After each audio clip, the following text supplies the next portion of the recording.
오늘 받으실 대종사님 말씀은 요원품 45장입니다. 요원품 45장은 교전 323쪽 되겠습니다. 교전 323쪽 요원품 45장 함께 받습니다. 대종사 말씀하시기를 그 마음에 한 생각의 사가 없는 사람은 곧 시방 3계를 소유하는 사람이니라. 여기까지 받들겠습니다.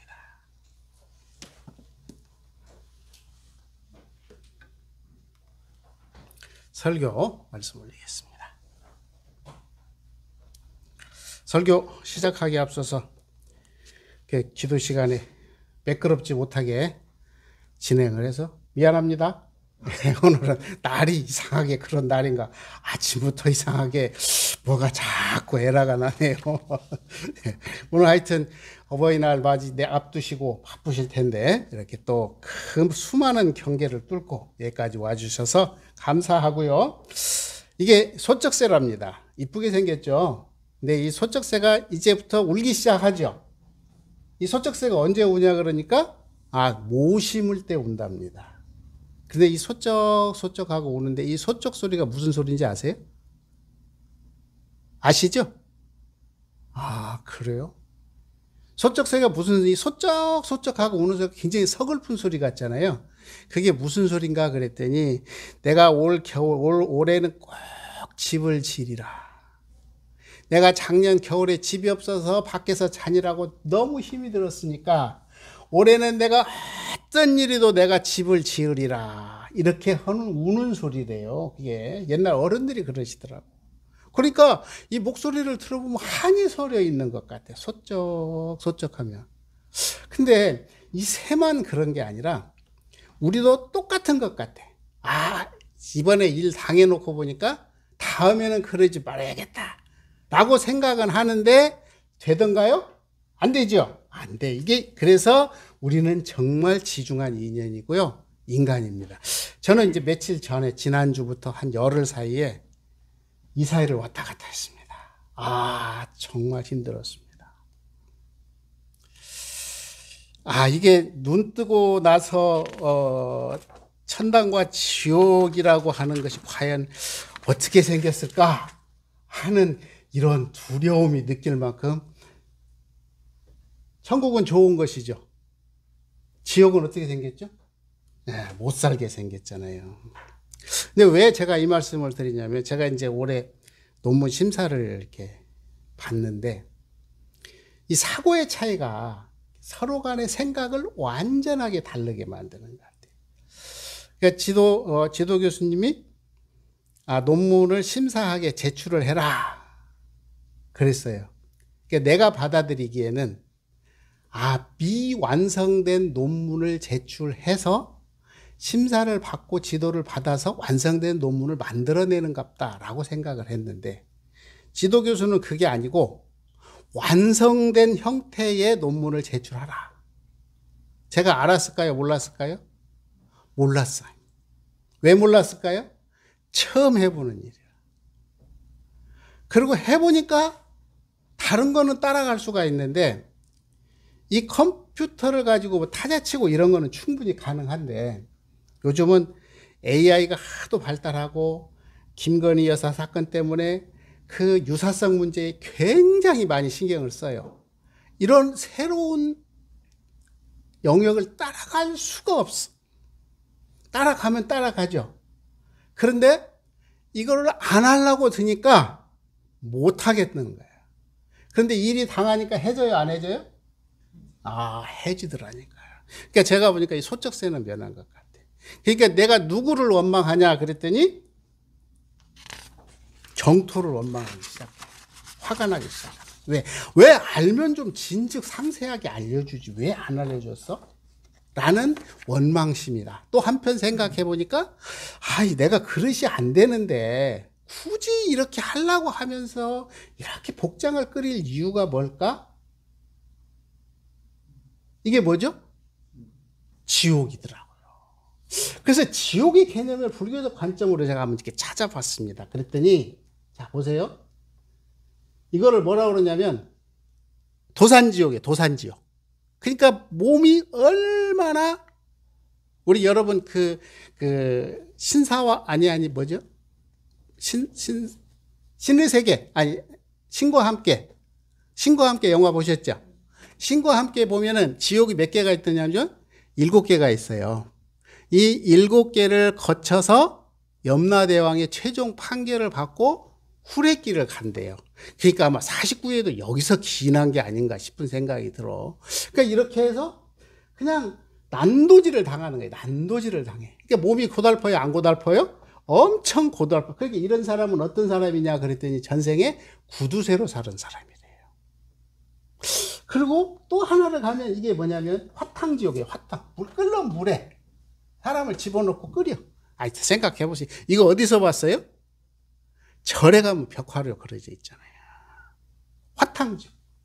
그 다음에 세 번째는 뭐라 그랬더니 이거는 뭐냐면 한빙지옥이야. 한빙지옥은 뭐냐면 얼음처럼 얼어가지고 똑똑똑똑 부러지는 거 있잖아요. 얼마나 고통스럽겠어. 또 하나는 뭐가 있을까 그랬더니 검수지옥이라. 검으로 이렇게 찔러서. 또 이거는 혀를 빼는 거예요. 이게 발설지옥이라고 그래가지고 거짓말 많이 한 사람은. 또 이거는 무슨 지옥인가 그랬더니 독사가 이렇게 물어서 독사지옥. 그 다음에 마지막이 뭔가 그랬더니 거해지옥이래요. 새와 창으로 난도질을 다. 근데 이런 특징들을 가지고 있는 이것을 보면 징그럽죠, 지옥이. 근데 이 지옥을 그때 신과 함께라고 하는 영화를 통해서 이렇게 보여줬던 기억이 있습니다. 그리고 절에 가면 이 팔방을 통해서 이렇게 쭉 그려져 있어요. 물론 상상의 세계일 수도 있고 또 우리가 만들어낸 어떤 모습일 수도 있지만, 근데 저는 이번 일을 겪으면서 딱 이 지옥이라는 게 뭔가 그랬더니 가난이에요. 뭐라고요? 가난이더라고요. 같이 읽어봅니다. 시작. 대종사 안빈낙도의 뜻을 설명하시기를 무릇 가난이라 하는 것은 무엇이나 부족한 것을 이름이니 얼굴이 부족하면 얼굴 가난이요, 학식이 부족하면 학식 가난이요, 재산이 부족하면 재산이 가난이라. 그러니까 가난하다고 하는 내가 지옥 생활을 할 확률이 높아요, 낮아요? 높아요. 그러니까 제가 이 부분에서 뭐가 부족하니까 이걸 극복하려고 하니까 몸부림을 치니까 무슨 생활을 하게 돼요? 지옥 생활을 하더라. 그래서 아마 가난이라는 의미로 우리가 지옥을 대신할 수 있을까 이런 생각을 해봅니다. 어제 제가 마트를 좀 갔는데 우와, 마트 가니까 꽃밭이래요. 카네이션. 내일이 어버이날이죠. 5월달 참 바쁘십니다. 우리 5월달 보니까 5월 1일은 근로자의 날부터 시작해가지고 또 5월 15일 스승의 날, 5월 8일 아까 어버이날, 또 5월 18일은 민주화운동 기념일, 또 5월 29일이죠. 29일은 부처님 오신 날. 어마어마해요. 우리 가정주부 주머니 어떻게 다 감당하실래요? 어떡하죠? 이 주머니를 다? 전부 보니까 못 나갈 때만 있어요? 돈 나갈 때만 있어. 돈 나갈 때만 있는데 돈이 가난하신 분들은 속이 터져요, 안 터져요? 속이 터져.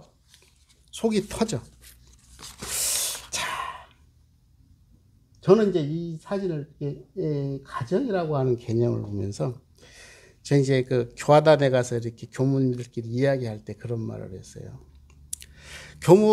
초창교당 할 때 제일로 힘들 때가 언제인 줄 아냐 그랬더니 모른대. 사축이제가 제일로 힘들다 그랬어요. 사축이제면은 가장 즐거운 날이어야 되잖아요. 근데 초창기를 해보니까 큰 교당이든 작은 교당이든 사축이제 준비는 똑같이 해. 그런데 한 교도 3명, 4명 있을 때 교도가 사축이제라고 더 올까요? 안 와. 근데 교무 맘에는 뭐가 있냐면 혹시라도 지나가든 모르는 교도라도 들어올 것만 같아. 그래서 계속 바라보는 데가 어디를 바라봐? 문을 바라봐. 그러니까 다른 사람은 행사 준비하고 반가워서 웃고 어쩔란가 모르지만 작은 가난한 사람들은 이렇게 경사스러운 날이 가장 고통스럽더라고요.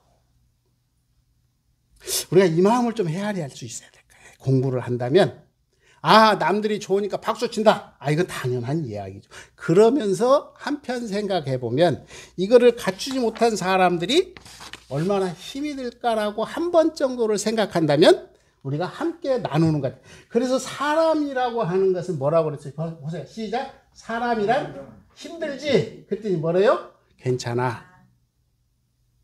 서로 버팀목이 되어서 의지하는 게 사람이래요.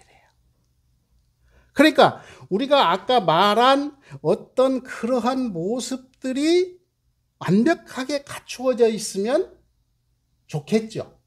근데 그럴 확률은 거의 없습니다. 속에 들어가 보면 뭐가 부족해도 부족해.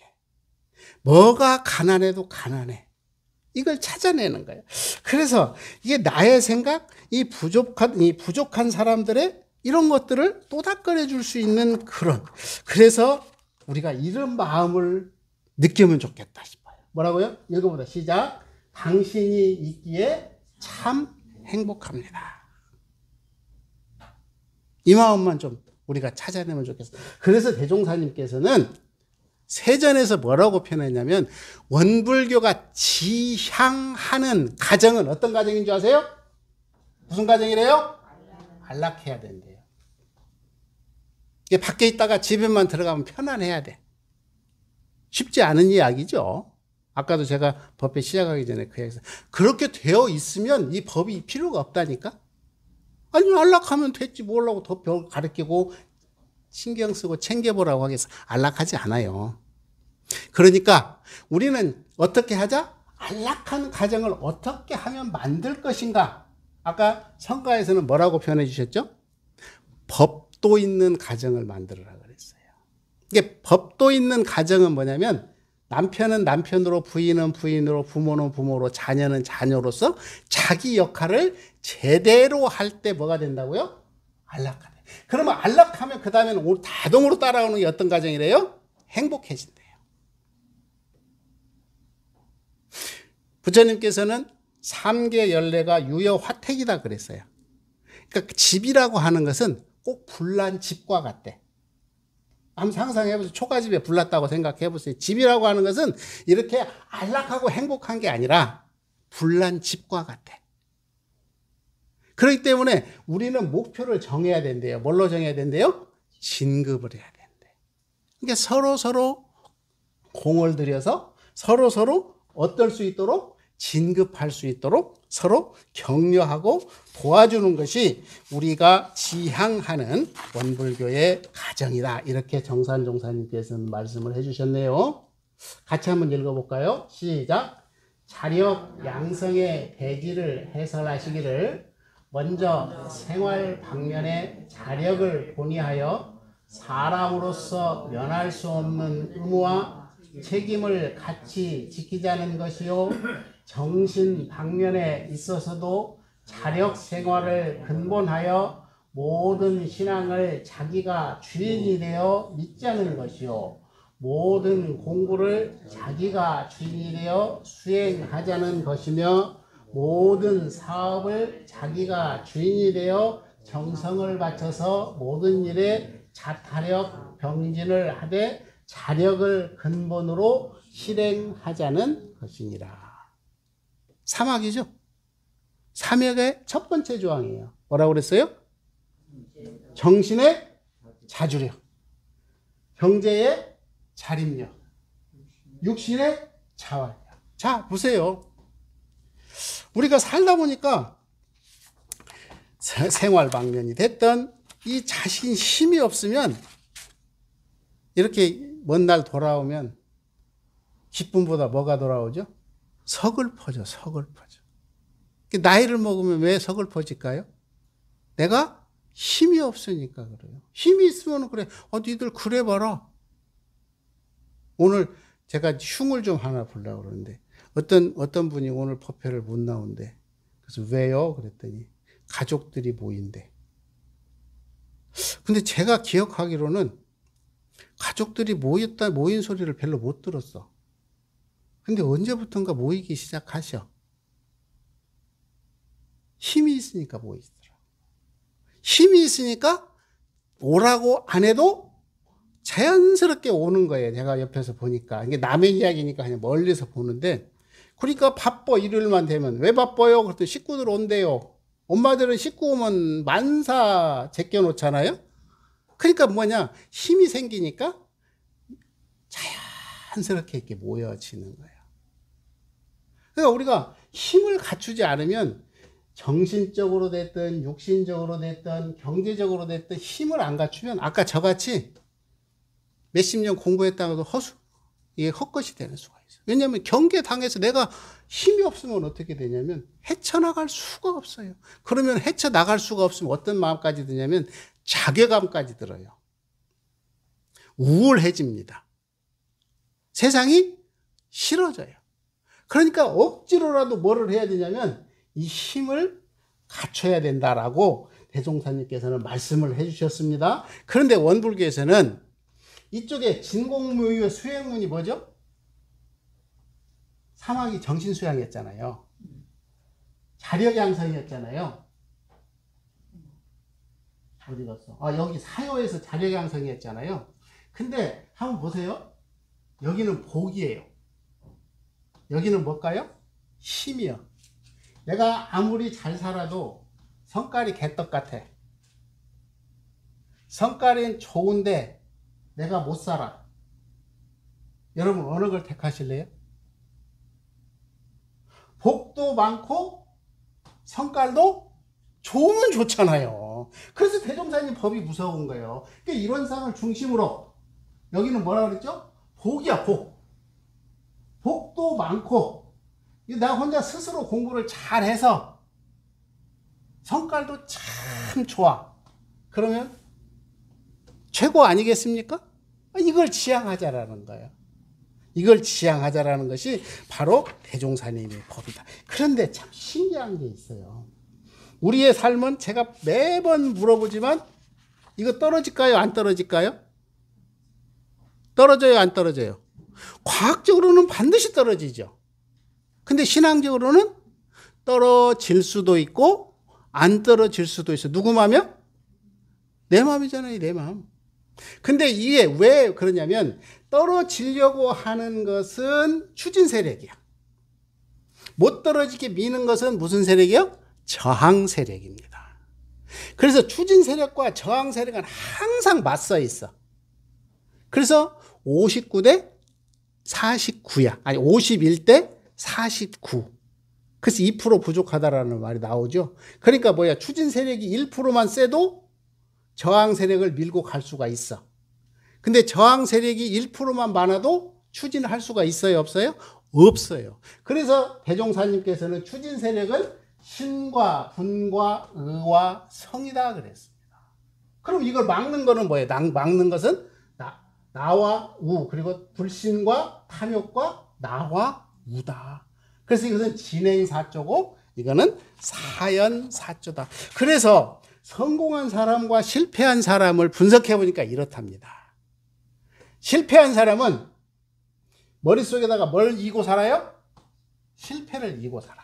그래서 나는 뭐 때문에 안 되고 뭐 때문에 안 되고 뭐 때문에 안 되고 다 안 되는 이유를 머릿속 가득 안고 산답니다.